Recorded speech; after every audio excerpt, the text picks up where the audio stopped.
Eu vou continuar a mensagem da Mari. Nós vamos continuar a mensagem da Mari nesta noite, amém? É uma continuação, você vai pensar, ó, vou falar para você.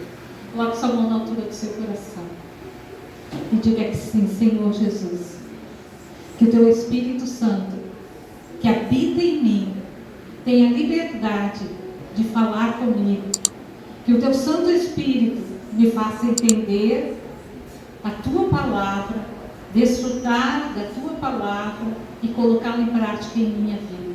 Em nome de Jesus eu peço e agradeço. Amém e amém, Jesus. Eu quero que essa noite, eu vou usar a linguagem de hoje, porque eu acho bem melhor que eu vou usar alguns textos, eu vou contar uma história, eu vou ler na palavra de Deus, e na linguagem de hoje é bem mais fácil de entender. Eu quero falar de um homem que até os dias de hoje ele é citado por pessoas que nem sabem quem ele foi, na profundidade do que possa se dizer o que ele foi, mas ele é citado, ele é lembrado. E às vezes a gente olha para os homens grandes do nosso tempo e a gente pensa assim, meu Deus, como esse cara era inteligente, Steve Jobs, e tantos caras que... deixa eu ver o microfone melhor. Tantos caras que descobriram isso, que têm uma mente assim, transformadora. Mas quero te dizer que este homem foi muito além de tudo isso, né? Eu quero falar sobre Salomão. Todo mundo sabe quem foi, ou pelo menos já ouviu falar um pouquinho sobre Salomão, né? Eu quero que você abra a sua Bíblia em 1 Reis 11. Talvez seja um pouquinho diferente da sua, pode acompanhar aqui, que aqui está a linguagem de hoje, e eu vou ler também na linguagem de hoje. Amém? 1 Reis, capítulo 11, e nós vamos ler alguns versículos.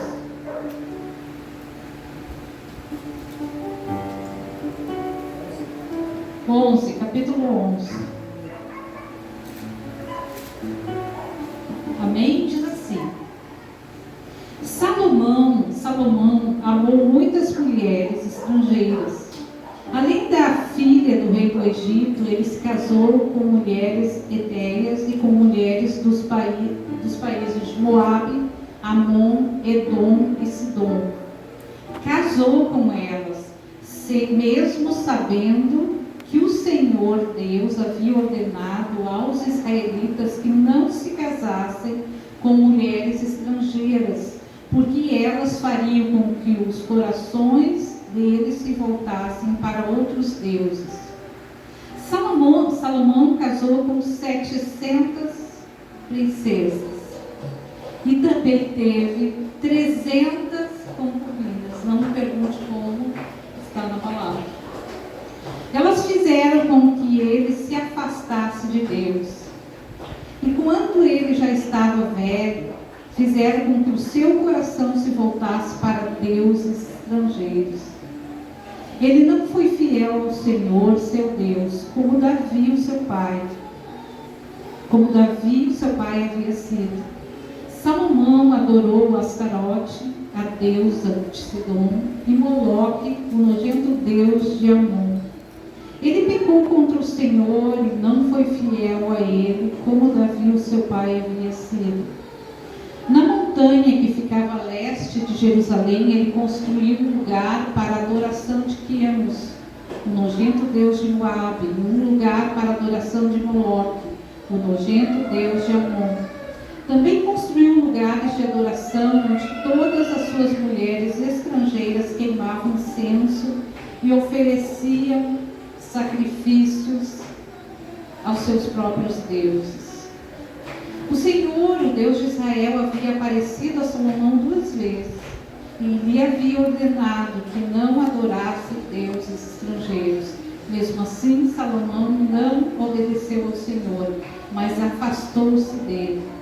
Por isso o Senhor ficou muito irado com Salomão. Vamos até aqui. Quando nós falamos em Salomão, a gente leva o nosso pensamento, e talvez, se você não sabe, vai aprender, mas eu creio que a maioria sabe, que a palavra de Deus diz assim, que Deus amou Salomão. Se você vai procurar um pouquinho no seu coração, aí na sua mente, você vai lembrar que Davi, lembra Davi, pai de Salomão, ele se relacionou com Betseba, ou Betseba, como você quiser dizer, e se falar realmente o nome dela, não é assim que se pronuncia, mas Betseba, ele se relacionou com ela sendo casado, lembra? Sendo casado, mandou o marido dela para frente da batalha, quando estava na frente da batalha, que todo mundo recuasse, deixasse ele, e assim aconteceu, e ele foi morto. Ela estava grávida dele. Poderia ter tido assim coisas, umas consequências, houve consequências graves, mas poderia ter muito mais consequências disso. E aí este filho que nasce, Deus diz não vai viver, ele fica dias implorando para que Deus curasse o filho, o menino, fica sem comer, sem dormir, fica ali com roupa de saco, com o rosto em terra, e Deus diz, esse vai morrer. E daí o segundo filho que ele teve com Betseba foi Salomão. E a palavra de Deus diz assim, que Deus amou Salomão. E aí Davi está velho, ele tem vários filhos. E geralmente era o primeiro filho que assumia o trono quando o rei morria, o primeiro filho que assumia. E não foi diferente quando Davi estava velho. Adonias, ele começa a movimentar e a tentar ser rei, até faz um banquete e faz toda uma preparação para ser rei. E aí Davi fica sabendo, e através de um comandante da própria mulher de Betseba, e aí Davi toma as providências e diz, não, quem vai reinar vai ser Salomão. E aí Salomão reina, começa a reinar. Davi morre. E Deus abençoa esse homem de uma maneira assim, tão tremenda, e depois eu vou ler alguns textos, porque só lendo na linguagem de hoje você tem noção um pouco da grandiosidade de que era o reinado de Salomão. Davi foi um rei também que aumentou o reino, que foi um rei assim, adorado até os dias de hoje, em Israel. Está lá a estrela de Davi, assim, Mas Salomão foi muito além do que Davi. Deus simplesmente escancara o céu sobre a vida deste homem.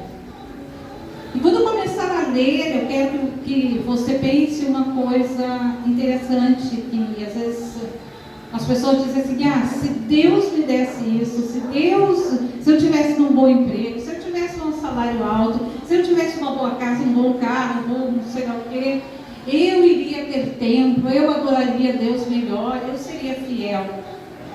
E aqui nós vemos uma coisa só para você pensar, não é este o tema, mas nós vemos um homem que teve tudo.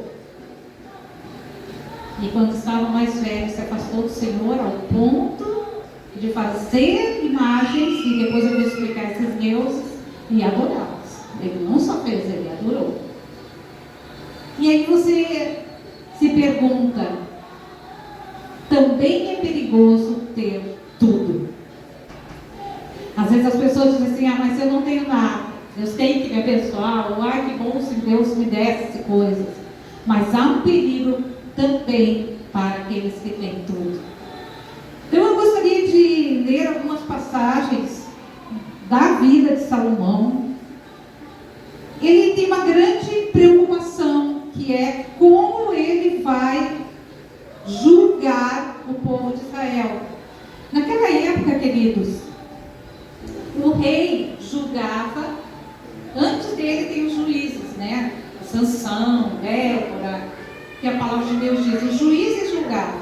Agora, quando o povo de Israel pede um rei, que primeiro foi Saul, segundo Davi, terceiro Salomão, daí depois uma sequência, são os reis que julgam causa. Então as pessoas vinham com uma causa, traziam para o rei e o rei julgava.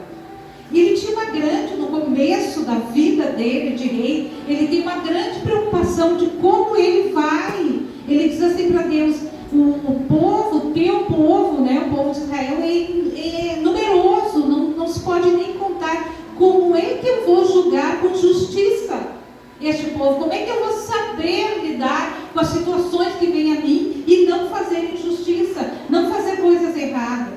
Então, ele vai adorar a Deus, que naquela época não tinha o templo ainda. Eles adoravam em determinados lugares. Ele vai em um determinado lugar adorar a Deus, Deus de Israel, Deus verdadeiro. E ali ele se derrama diante de Deus e diz assim, que ele precisa muito da ajuda de Deus para levar adiante seu reinado. E a palavra de Deus diz que durante a noite Deus aparece para ele em sonhos, literalmente aparece para ele em sonhos, e como ele pede, sabe, ele pede assim que Deus o ajudasse como conduzir o povo. Deus diz assim para ele, ó, você conhece esse texto, você não pediu a morte dos teus inimigos, você não pediu riquezas, você não pediu honras, não pediu tudo isso, então eu vou te dar aquilo que tu queres, sabedoria, mas vou te dar como nenhum outro homem na face da terra teve, tem ou terá. Eu vou te dar sabedoria, vou te dar riquezas, vou te dar honras, vou te dar um reino de paz, e se tu me seguires, terá vida longa. E aí começa a grandiosidade de Salomão. O pai dele, Davi, já tinha deixado todas as coisas prontas. Que diz, no capítulo 3, se tu quiser colocar disso, já que você pediu sabedoria para governar com justiça, em vez de pedir vida longa ou riquezas ou a morte dos seus inimigos, eu darei o que você pediu, darei a você sabedoria e inteligência, como ninguém teve antes de você, nem terá depois. Mas lhe darei também o que não pediu durante toda a sua vida. Você terá riquezas e honras, mais do que qualquer outro rei. E se você obedecer e guardar as minhas leis, os meus mandamentos, como fez Davi, o seu pai, eu lhe darei vida longa. Daí acordou Salomão e compreendeu que Deus havia falado com ele em sonhos.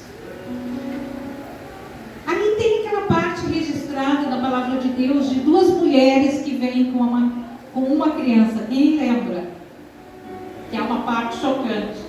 Vem duas mulheres que têm, né, mulheres da vida ali, tinham uma vida diferenciada.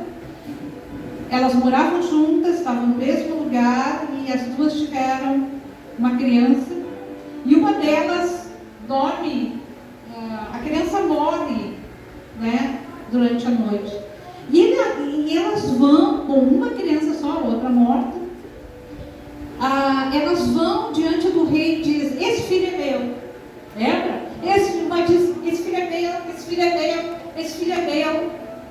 E como saber, não tinha DNA naquela época, como saber de quem é o filho se as duas estavam querendo o filho?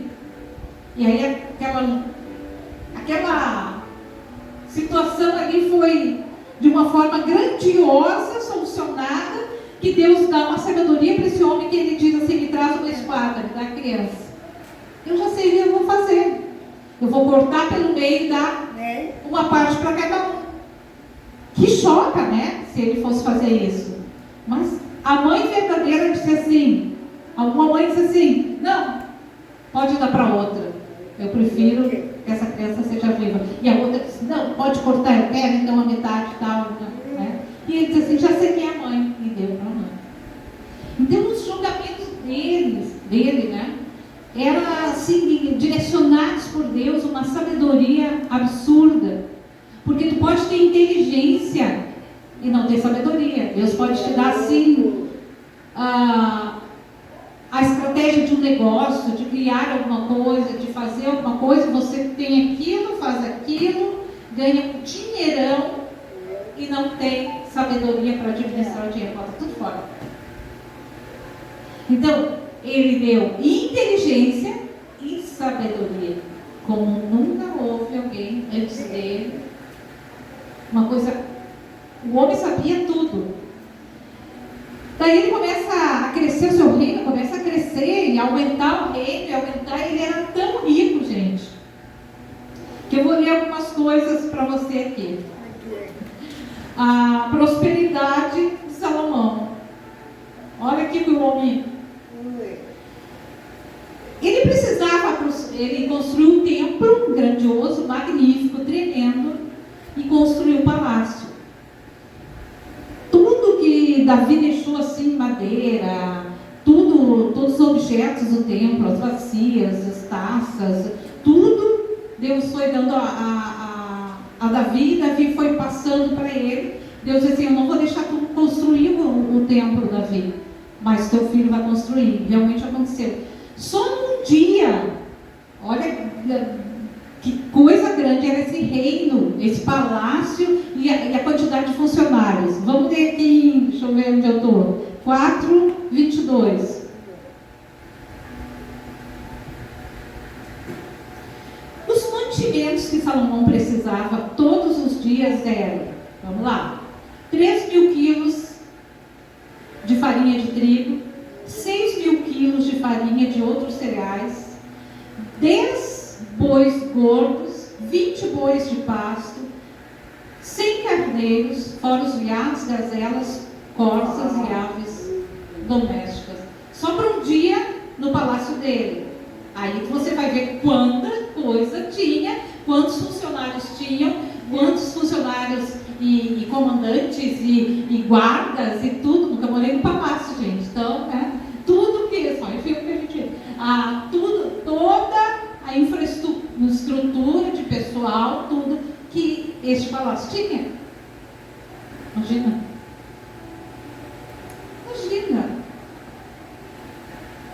20 bois, 10 bois gordos, 20 bois de pasto, não sei a diferença. Salomão dominava toda a região de oeste do rio Eufrates, desde, aqui diz os nomes, até o litoral do mar Mediterrâneo. Todos os reis a oeste de Eufrates eram dominados por ele. E ele estava em paz com todos os países vizinhos. Lembra que Davi tinha guerra com todo mundo?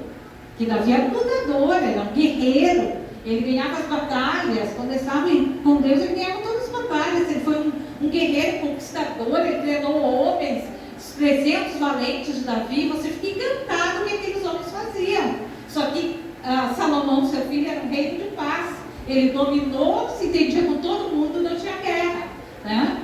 E Salomão tinha 4.000 baias para os cavalos, para os cavalos dos seus carros de guerra, 12.000 cavalos de cavalaria, os seus 12 administradores regionais, cada um no seu mês fornecia os alimentos que Salomão precisava para si e para aqueles que comiam no palácio, aquela vez que a gente leu.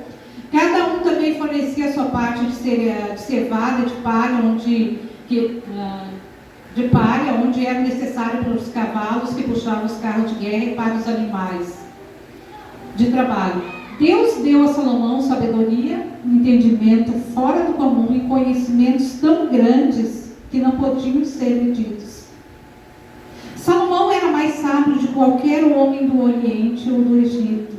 Ele era mais sábio que todos os homens, mais sábio do que Etão, e ali diz os nomes, né? Não necessita ler. E a sua fama se espalhou por todos os países vizinhos. Ele escreveu 3.000 provérbios, compôs mais de 1.000 canções, falou de árvores e plantas, desde os cedros do Líbano até isopo que cresce nos muros. Ele falou também dos animais, dos pássaros, dos animais que rastejam pelo chão, dos peixes. Reis do mundo inteiro souberam da sabedoria de Salomão e mandaram pessoas para ouvi-lo. Inclusive a rainha de Sabá, que ficou encantada com a grandeza, e ele deu para ela tudo que ela quis, além dos presentes que era de praxe um governo dá para ele, para outro governo. Agora eu te digo, agora eu te pergunto, o que faz um homem desses se afastar de Deus? Ele tem tudo. Ele é honrado, ele é respeitado, ele tem uma sabedoria incomum, ele fala de tudo, né? Biologia, de tudo, plantas, animais, tudo. Ele tem tudo, inclusive. Você consegue imaginar? Nós somos meninos, nenhuma mulher que consegue, homem não sei. Você consegue imaginar 700 esposas? Daí você diz, pastor, ele tinha um harém, mas não. A Bíblia fala que ele tinha as mulheres e não só as tinha no harém. Vocês entenderam? Além de 700 princesas com quem ele se casou. Então nem mulher faltava para ele. Ele tinha mais 300 concubinas, que nós diríamos nos dias de hoje amantes. Pastor? Então ele nem podia dizer, eu estou com uma mulher há anos, ela está chata, ela já não é mais a mesma, ela está com TPM, ela está irritada, ela não tem mais tempo para mim, ela não está mais bonita, ela não é mais aquela mulher com quem eu casei. Digamos, ele ficava 3 anos, os 3 anos, né? Faça contas vendidas aí, 365 dias, 1000, 3. Digamos, uns 3 anos ali, ridículo dizer, mas 3 anos sem repetir a mulher. O que falta para esse homem? E daí você diz assim, pastora, Deus permitiu isso? É claro que não.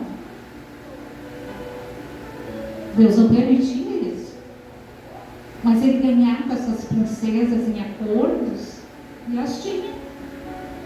Mas o poderio dele era muito grande. Ele poderia deixá-las no harém e não ser esposa. E este homem chega ao ponto de fazer como... Por que Deus proibia? E Deus diz claro ali na palavra, né? Porque essas mulheres, se elas fossem mulheres, pastora, como é que são? Se elas fossem mulheres só dentro de um harém, que eles não tivessem contato com elas, que eles não tivessem nenhum tipo de... Elas estavam só lá no harém dele, nem ia lá olhar, elas não perverteriam o coração dele, para fazer com que ele deixasse o Deus dele e fizesse altares para deuses terríveis. Já parou e pensou? Ele faz altar para Moloque. Quem sabe um pouquinho sobre Moloque? Alguém sabe? Alguém atira aí? Moloque era um deus que era oferecido para ele crianças em sacrifício. Crianças vivas eram colocadas no altar dele mortas, Moloque. A deusa da fertilidade, tudo era sacrifício humano. Era oferecido sacrifícios humanos. Como é que um homem que tem tudo chega a este ponto? Pensa aí. Como é que um homem que tem tudo chega a esse ponto? Se eu tivesse isso, tivesse um carro, eu iria mais à igreja. Mas se a igreja tivesse ar-condicionado, seria melhor, né, pastor? A gente estaria mais tempo na igreja. Mas se as cadeiras fossem estofadas, não tivesse pó no chão para eu ter alergia. Mas se tivesse, ele tinha tudo. E Deus deu a honra para ele de construir o templo.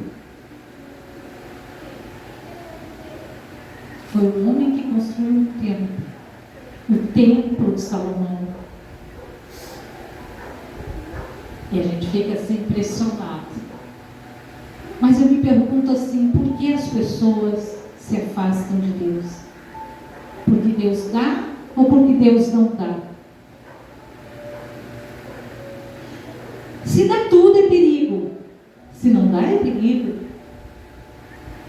Porque se dá tudo, tem uma casa com ar-condicionado, uma baita TV, sei lá quantas polegadas, 55 polegadas, eu também vou sair daqui para ir na igreja hoje, mas nem louco, olha o calor que está. Lá tem uns velhinhos ventilador. Mas eu não tenho nada.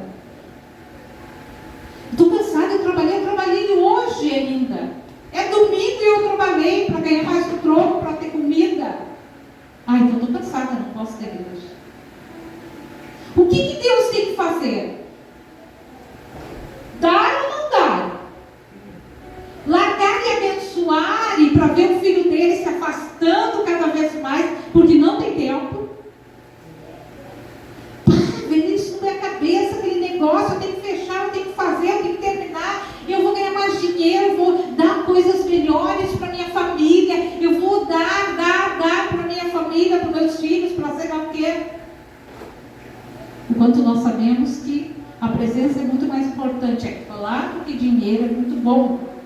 E é louco quem diz que dinheiro não é bom. Mas a Bíblia diz que a raiz de todos os males também é o dinheiro. O que faz uma pessoa se afastar? Trabalho, cansaço, monotonia. Para quê?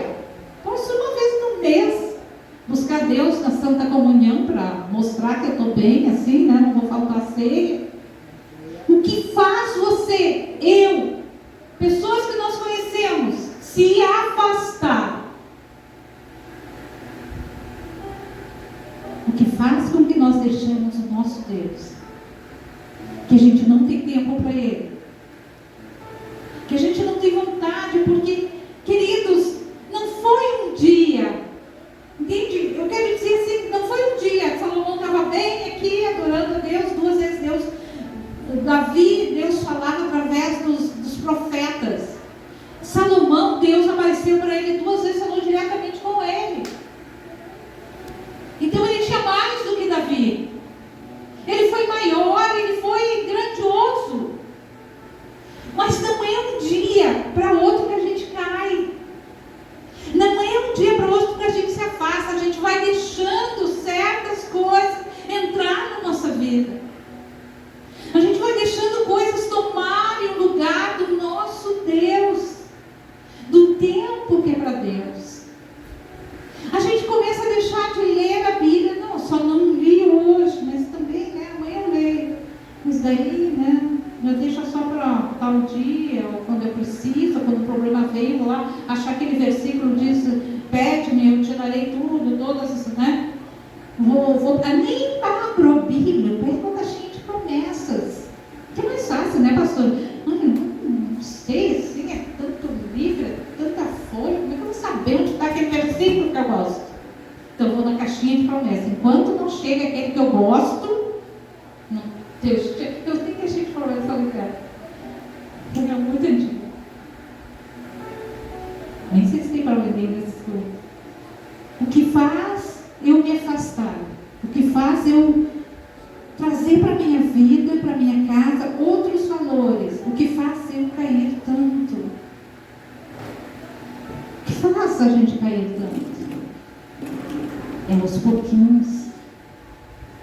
É aos pouquinhos. Hoje uma coisa, amanhã outra. Né? Vou passar no centro. Eu gosto de passear no centro depois do culto. Vou lá no Chiquinho, aquele sorvete caro e bom. Vai ver pouco. Vou lá na praça, vou lá não sei aonde. É bom. O que faz com que eu troque o meu Deus por outros deuses? Mas não são deuses, pastor. Eu não adoro aquela imagem, eu não sou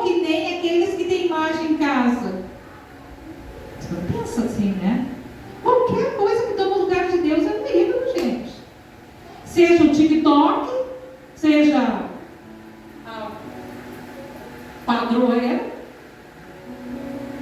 seja o Instagram ou a chucaveira.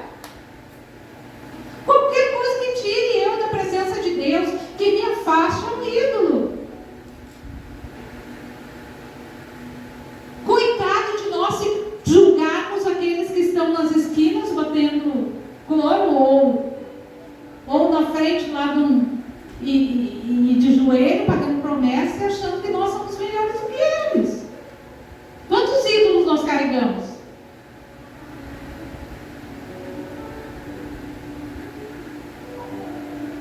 Às vezes nas nossas portas, e talvez várias vezes todo mundo já conhece, aqueles que vêm embaixo e querem trazer o evangelho para nós, né? E daí tu diz assim, ai, que coisa chata, eu já sou evangélico, tudo me querendo enfiar goela abaixo, essas coisas. E eu digo, não que eu gosto, mas eu penso assim, pô, estão de porta em porta, né? Fazendo ali o que eles acham que é certo, e a gente muitas vezes não fazer nada. Então eu queria que você, dentro do seu coração, você e Deus, como foi o seu dia hoje? Sabe que domingo é o dia do Senhor. Não sei se você tem tempo de reunir a família, de sentar à mesa, de fazer uma prece de agradecimento todos os dias, que às vezes um sai no horário, chega no outro e o filho sai para a escola e chega ali. Mas hoje é um dia família, Deus, que a gente, né, a nossa televisão não é ligada no domingo. Mesmo que eu não assista a TV aberta, mas domingo ela não é ligada. Porque você está mais ligado, tem culto. Hoje é um dia especial. Seria o pico alto do dia adorar a Deus. Mas muitas vezes nós chegamos cansados, porque a gente bateu perna, a gente passou, é o único dia para visitar, é o único dia para sei lá o quê, né? E a gente chega aqui cansado e olha para o louvor e diz, não vou terminar. Quantas canções vão cantar? Fico de olho fechado lá e eu nem sei a canção. Eu quero sentar. Você pode sentar, ninguém é obrigado a ficar em pé. Você tem liberdade, se quiser deitar, adorar a Deus deitado, joelhado, sentado, em pé, lá na porta, aqui na frente. Liberdade. Quer cantar? Eu sou muito de gesticular e eu não sei ficar parado. Se tiver que me amarrar assim para eu cantar, eu não saio horas. Não consigo. Daí a gente fica cansado, calor, tá cansado, eu tô cansado. Calor, cansada. Ai, não termina logo. Essa pastora que fala muito. Pastora que vem com aquelas mensagens de mestre que a gente, se fechar os olhos perto, não entende mais nada. A irmã lá que diz que se arrependa.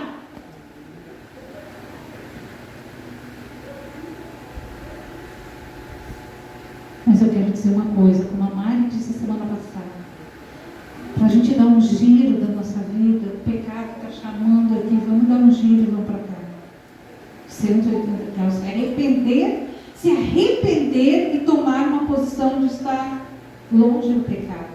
Porque se a gente se arrepende aqui e continua aqui, nós vamos pecar, aquilo já não vai ser mais pecado, já vai se tornar normal, e a gente vai se afastando de Deus, porque o pecado nos afasta de Deus. Pecado não confessado e não tomado posições de afastado da nossa vida, ele se torna normal, e está tudo bem, daqui uns dias a gente nem pede mais perdão, porque já está tudo numa boa. O que afasta você de Deus? Se Ele te desse tudo, dinheiro, muito dinheiro, não digo merrequinho, digo muito, que você pudesse olhar e comprar a casa que quisesse, a fazenda que quisesse, o carro que quisesse, viajar sei lá para onde, para todos os países que você sonha ou não sonha. Se Ele te desse tudo, o que você faria? Pastor, eu ia ser mais fiel, eu ia ser aquela assim. Se desse assim, num dia 100 mil, por dia 100 mil, ia dar dízimo, ia ser fiel. Eu ganho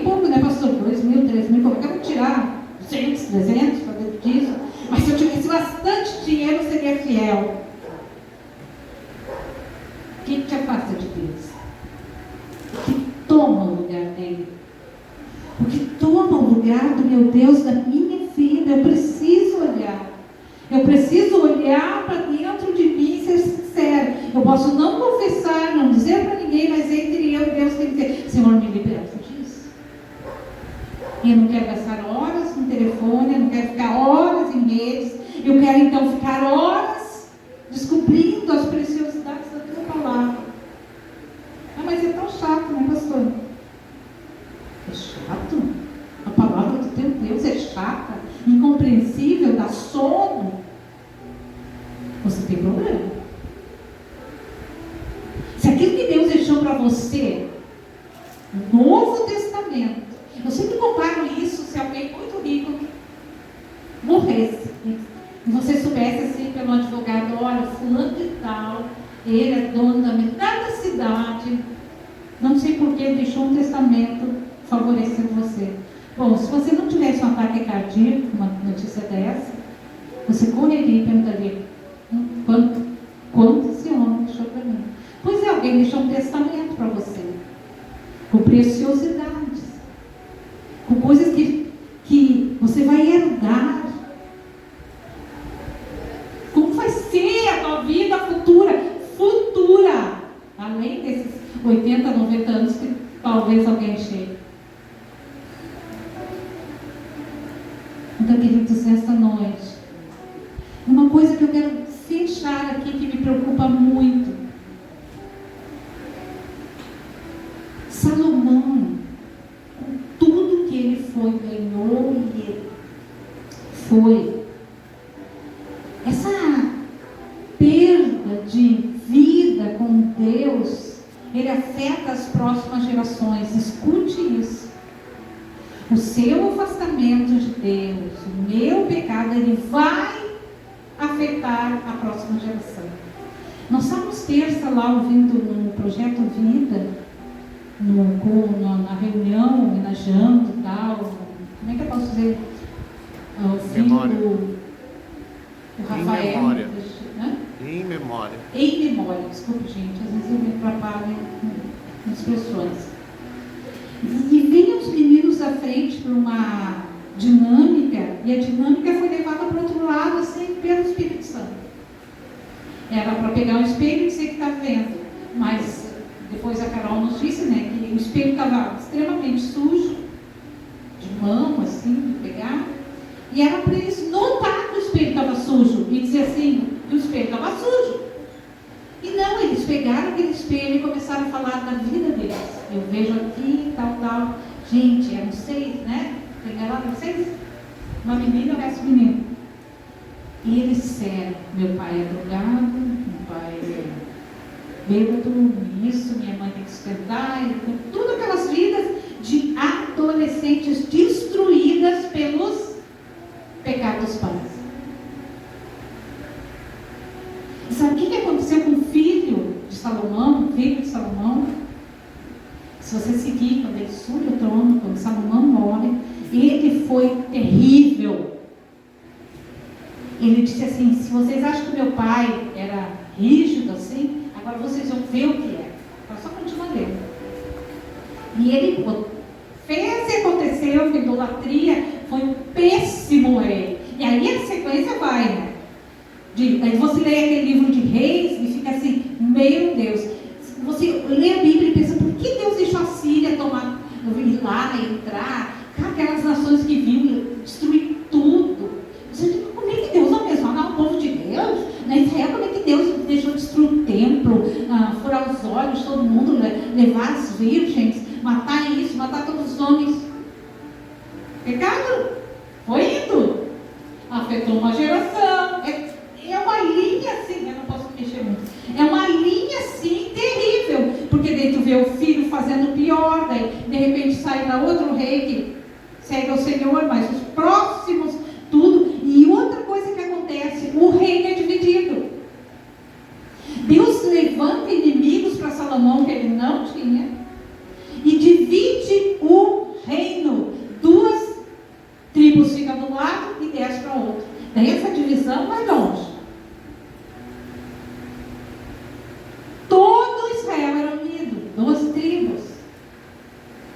Depois se divide e começa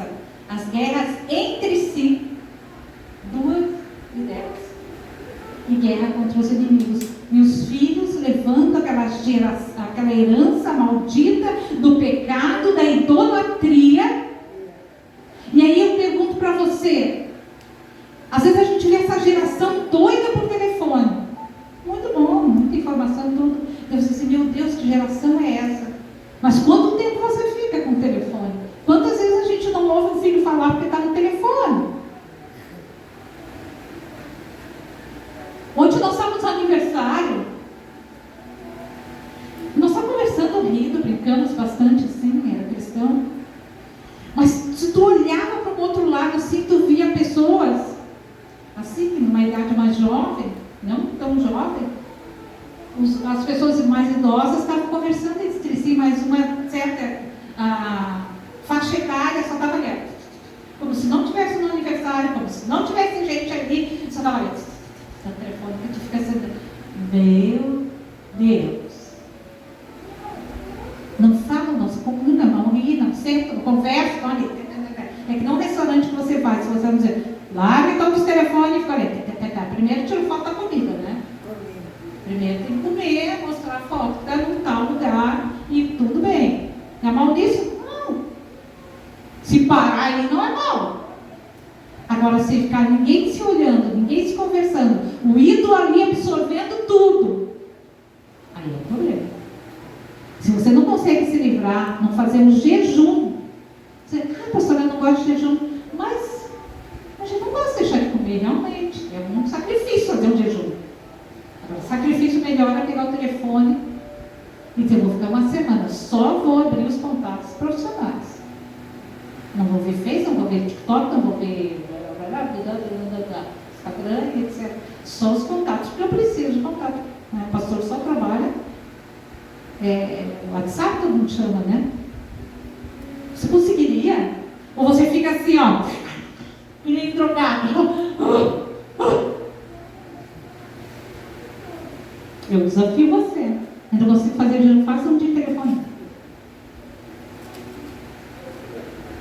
2 dias, 3 dias, uma semana. Esse ídolo não me domina, eu domino ele. Eu te garanto que você vai parecer que não tem braço, que falta alguma coisa na sua vida assim, essencial. E aí eu digo, isso não é um ídolo, não. Ah, é pecado, pastora? Não. A não ser que ele nos domine. Dinheiro é pecado? Claro que não. A não ser que ele te domine. Sei lá mais o que? É pecado, pastor? Não, a não ser que ele te domine. Aí é pecado. Pense nisso. O teu pecado, meu pecado, o meu afastamento de Deus, me deixando entrar, né? As raposinhas que a Bíblia fala, né? A raposinha deixa ali, não tem problema a raposinha. Me lembro do meu cunhado, ele mora lá na praia. Do lado do muro deles, a casa deles, tem um terreno baldio, que a gente diz, não é um terreno que não é cuidado. E tem uma toca, um buraco, sei lá, de cobras. E seguido tem aquele monte de filhote, e já passou, ela me manda assim, foto daquela cobra, aí embaixo do carro dela, elas andam, sei lá, sobe em cima do muro, assim, passa do lado dela, tem pavor, e o marido dela assim, meu cunhado diz assim, não, mas é só um filhotinho. Ela só quer saber se é filhote, se é mãe grávida, sabe o que é? Mata! Eu sei que os biólogos odeiam isso e mandam a gente pegar, botar um bonitinho, Mas quando vê uma cobra, não feito uma vez sem biólogo, nem que tem que pegar bonitinho. Tu quer que ela morra na tua frente. Um dia apareceu uma lá no nosso banheiro. Não sei como ela não estava em casa, só os gurias estavam. É só um filhotinho daí. Você diz, não, pastor, é só um filhotinho, é só uma coisinha. Isso não vai ter problema nenhum na minha vida com Deus. Será? Mas o filhote cresce. Toma uma proporção maior. Então, o meu pecado, se eu não resolver o meu pecado, o meu distanciamento das coisas de Deus hoje, vai afetar a próxima geração. Eu posso pegar uma criança e dizer, tu tem que isso, tu tem que orar, tu tem que não sei o que, tu tem que não sei o que. Daí ela olha assim, o pai nunca viu o pai com uma Bíblia na mão, lendo. vi o pai orando. O que eu vou fazer? Seguir o que o pai faz ou quê? Seguir o que o pai diz, que a mãe diz, ou o exemplo deles? O exemplo deles, gente. Certo? E aí? Meu filho, minha filha. Eu estou afetando a outra geração. Você entende que eu estou afetando a outra geração? O meu pecado afeta a outra geração. O pecado de Salomão afetou as próximas gerações, gente. Afetou o país. O país foi dividido. Como se fosse o Brasil, Rio Grande do Sul e Santa Catarina aqui, e o resto do país, outro governo. Isso que aconteceu. Davi também afetou outra geração com o pecado dele. Uma criança morreu porque Davi pegou. Então, queridos, o que nós saímos aqui meditando, refletindo? Eu não posso me afastar daquele que me dá a vida, daquele que me dá tudo. Eu posso não ter uma fortuna, morar numa casa simples, mas Ele me dá a vida, Ele me sustenta, Ele está comigo, Ele me guarda, Ele protege, Ele só não faz mais porque eu não dou lugar. Porque eu não tenho tempo. Eu tenho que trabalhar, tenho que dar pão, tenho que botar comida na mesa, dar o melhor para os meus filhos. Melhor para os teus filhos é salvação. Não são melhor para os teus filhos.